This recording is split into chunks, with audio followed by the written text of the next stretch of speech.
Thank you so much for coming to class. I am glad that you and I get this time together. So today I'm going to be talking about a concept that you got in class that I'm just going to review again because it's powerful. And it's a different way to think about why someone who has a lot of capacity feels really drained. And it's the concept of the drinking straw versus um, right, a fountainhead, a mainspring. And for those of you, well, first of all, if you're watching this, you're part of my posse. So that means that you, chances are, a high achiever, and chances are you're doing great things in the world, right? And what ends up happening is that you find that you have a greater capacity than a lot of other people that you have. And every leader in every business, in every country, in every role, at some point feels that too many people are taking from them, that they are just feeling dried out, burnt out, right? There's a lot of things and that's because they forget. They forget. And so I'm just going to kind of call out the prosperity mindset and walk you through what that is, right? And the first part is that 99% of people have been taught that they should be consumers. That we have this problem in lots of countries in lots of ways, where we were taught to consume. We weren't actually taught to investigate within. So, right, if you have a problem, take a pill. If you have a problem, take a pill. It didn't say, if you have a problem, you should investigate. Why does your head hurt? Why do you keep getting headaches every Wednesday when you have to go to school? Why does your stomach hurt when the school bus comes, right? And it is that we were taught to consume. Let's have, right, and distract. So lots of people, when you think about this as a drinking straw, they are really going through the day. Most people are going through the day and just trying to suck some energy out of all of these things in their life, right? So they're sucking up some social media, they're sucking up some thing of this, right? They're sucking up television, they're sucking up a Netflix series, they're sucking up shopping, they're sucking up eating too much, they're sucking up whatever. They're looking in this consumption model. And that, when everyone has a straw and they're looking for something to suck up and you have a lot to suck up, they're going to come at you, right? And then people get weird and mean and crabby because they're like, man, these people just feed on me. Yeah, because they were taught that way. And so, right, they also sometimes will do it because of that's agency, right? Well, there's no other way to do it. Of course, I'm going to go out and look for this. I'm going to copy this idea. I'm going to, instead of thinking my own, right? I'm going to steal your presentation instead of using my own. And they do that for lots of things. They also often have a reservoir of not enough, that they are looking for something outside of themselves to fulfill the reservoir of not enough interior. So when you're thinking about this, I want you to think about capacity, what your role is, and really identify that you are a mainspring. So when we think about a mainspring, one of the things, so what is a mainspring? A mainspring, right, is something that comes from a deeper aquifer, right? And so some of you may be talking about that as a divine nature, right? That and my energy is from the divine. For those of you who have done meditation a long time, right, this is the place where you get inside and you get to the deeper part of you, right? But a mainspring in a community is, right, something that flows. It flows from a deeper aquifer, and it is flowing for the purpose of energizing other non-competing ecosystems. And it's sending its water down the way so that the other ecosystems can thrive, and that by those ecosystems thriving, they actually bring back value to the mainspring in some way. So when you're thinking about, boy, all these people are taking from me, it is also, what's your role, right? What's your role as a mainspring? If you are that mainspring, and chances are you are, it is to say, how are you teaching and training people to not just suck on the straw to try to get their value out of you, right? It is to say, hey, I'm a mainspring. and that I'm here to try to energize you in your ecosystem to be able to thrive. So it's investing differently, and it's investing in a ways that allow them to invest in their own ecosystem, their own way to be their own wellspring. And that flow is what is valuable. And what happens, so let's just do as a mentor-mentee conversation, right? I remind everyone of, I only have 32 in a year, but out of the 32 people that I'm mentoring every year, that I remind them that I'm investing in them so that they can invest something back. And I ask them at the beginning of the item, what do you bring in value back to me and my community? That if I'm going to be investing in you, what are you bringing back? And what will that look like? And how can I measure that? So if I invest in you, what will you invest in to the things that I'm invested in? So the other part to that is that flow is a valve, right? It's a value. One of the things that it is beneficial to me to be able to mentor someone else, one, it's an honor and a privilege, but it is a way to keep my education, to keep my lessons, to keep the wisdom that I have flowing. And that's the benefit to the mainspring, is that they can share their knowledge. And what that also means is that there's not a glut. So when water gets imprisoned in some area, it becomes not usable. So you want flow. You want things to move. You want to learn new things. You want new experiences. So there is a benefit to a mainspring to be able to keep flowing. And you want to flow into those existing non-competing ecosystems. So I'm not here to grow another version of myself. So I'm not going to try to grow another financial advisor, because I don't want that's not a positive ecosystem for me. But can I grow a financial advisor in a different category? Sure. So think about that for yourself. You're not there to build an identical version of you. So you're looking for, are you able to tap into your own aquifer? And what is that for yourself? And what is that concept? And knowing that everyone, and the story, like when I tell it in class, right, I think about all these ducks with straws, right? And that's all their job is to do. If you throw that seed out, they're all going to crawl over there and peck it all up, because they go value, value, value. And so that will always be that way, because you're brilliant. So, and because you're brilliant and you have a lot of experience and you're charismatic and you're very interesting, everybody wants to be part of that.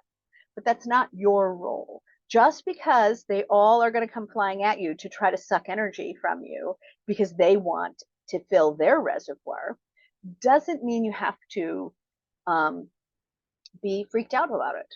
That you decide what is there. And remember, any mainspring is only giving overflow. They're never actually giving their own substance away. They're only giving overflow. It's easy to give. I don't have to be panicked when 20 people want to hold me hostage after every class, because they're trying to gather a question or something. I'm going to give them what is available, but I'm not going to miss my own life because I'm giving. So when you're thinking about that, you want to remember that you have to refill, right? I have to refill and I have to flow out. So as a mainspring, that's what you have to focus on, is really focusing in on your fountain, that you may have a greater capacity. So when I look at, a lot of times we see people who only have this much capacity and yours is a 50-gallon drum. It's easy to start stacking those up to go, boy, they're not much to fill. I'll just fill all of them. But that doesn't actually teach them to be their own mainspring, right? So I will remind people what my role is as a mainspring, that I'm there to energize. I'm there to energize, and I'm there to energize them so that they can create their own non-competing ecosystem, and that I want their ecosystem to thrive. So I'm going to invest in that leader. That's why so many of my mentees are leaders, is because I want them to create what they're going to lead. And they need somebody to be able to do that more than the person on the street needs me, right? So that's why if you're in trail driver or trailblazer class or some of these other pieces, that's why you're a leader. So we are going to look at how do you invest in that, and then how do you actually tell people that methodology, right? That the point of prosperity is a circle, right? So I'm going to be investing in you so that you also bring value back to my ecosystem. And what is the value that you bring back to my ecosystem? And sometimes that's me being able to tell your story, or me learning with you, that you can use all the beautiful things that are in my mind. But if I walk this road with you, I'll learn something too. So there is that piece. So when you are thinking about this idea, um, don't get angry that when you throw something down, everybody quacks towards it and they just start sucking it up like a straw. That's what they've been taught to do. And that is the part that you have to really invite, is for people to investigate within. What are the tools within you that you can use to solve this when I'm not standing here? I would have, a lot of times this question that mentees get from me is that I go, well, you're brilliant. How were you going to solve it first? Or I will say, what are the things that are working well first? So I hear the problem, I'll identify the problem, and then I'll say, well, what is working well? And so that's really getting them to kind of think those skills through, because that is what you hope for, right? When you're training other leaders, is that they lead and they lead well. And then really question those relationships to go, what is in the reservoir that feels unfulfilled? What is it that you don't think you have enough of? And if it's that you don't have, and sometimes that helps a lot because it will give them agency. Oh, now that I've identified this reservoir of not enough, how do I build agency so that I feel like I have enough energy to manage that fulfillment? And then I don't have to look at that for the people around me, that I can do that from within. So when you're walking through this process, it is, in a prosperity mindset, a very different model. And you hear it from me often, and I'm going to say it again. You only have one job every day. It is the same job. It is the same target. And that target every day is to be well within and to know what that is. Now, all of the world that surrounds us is going to be filled with mayhem and commotion and scuttlebutt and all of the things. It is a fire pit of craziness in the world every single day, every country, every business, every corporate environment. There is people shedding their skin every second of the day. And there is terrible decisions being made all of the time. None of those are your problem. Your number one item every day is to say, there is peace within me. There's peace within me. I have an internal reservoir to be able to go within. And you see me say that with that archer, right? You have to pull that arrow back and you have one target to hit and one target only. And that is to be well within. And you have to be able to learn how to hit that target in all of these ridiculous and perplexing situations of the world around you. But the world around you is outside. You have to manage the inside world. And that is your mainspring. And your mainspring always has overflow because you're a high achiever. And you always have something to give. If you feel like you don't have enough to give, then you have to go back in and really start to identify who's how many people are tackling off of these things, because you might not need that many. So when you're thinking about what you're doing, take some time. Be thoughtful, be generous, be kind, because you are learning a process that is the most important. And to take some time back, to go back and really think about what is happening for you is powerful. It is powerful work, and you'll never regret doing it. So go back in and look at your own mainspring, go back in and look at your own ecosystem, and go back at how many people with those little straws are trying to suck off of your well. And if you think your well is dry, we have a problem.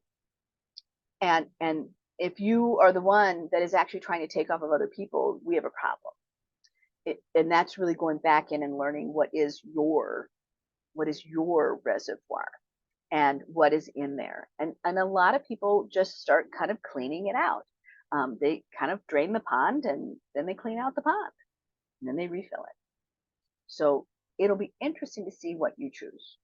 And the last piece I want to give people is that even if you are the mainspring and you feel as though you have been knocked out and you have nothing, it's only a matter of time before every spring starts bubbling. So if you need the time, take it, because something will bubble up. And then as you start paying close attention to that, you'll start bubbling more. And you'll start to feel that you have more agency, more energy, that it'll start to kind of fill in the blanks, right? That you aren't just feeling empty and full of woe. Someone who is a high achiever will always look to achieve again. So even if you're burnt out now, you won't always be. If you've been burnt out for 3 months, don't worry. It'll come over. Somebody who's fried themselves all the way to the core, they need 9 months to recover. And in some things, they'll need 18 months to recover. So if you are tapped, this isn't a weekly, it's not fixed in a week, but it will come back because that's your natural state. And your natural state is to be able to focus, right, on the peace that's within, not focus on the chaos that's without. And that chaos that's around you doesn't belong to you. What belongs to you is the peace. And that peaceful part within you is what you have to focus on. So have a great day. Thank you for coming to class. Thank you for being willing to find your own strength and your own divining rod towards your own inner self, because it's beautiful. And what I like about beautiful things is they never get old. They never get old. And I'm never going to get tired of hanging out with you. So thank you for showing up, and I will see you in class. Bye.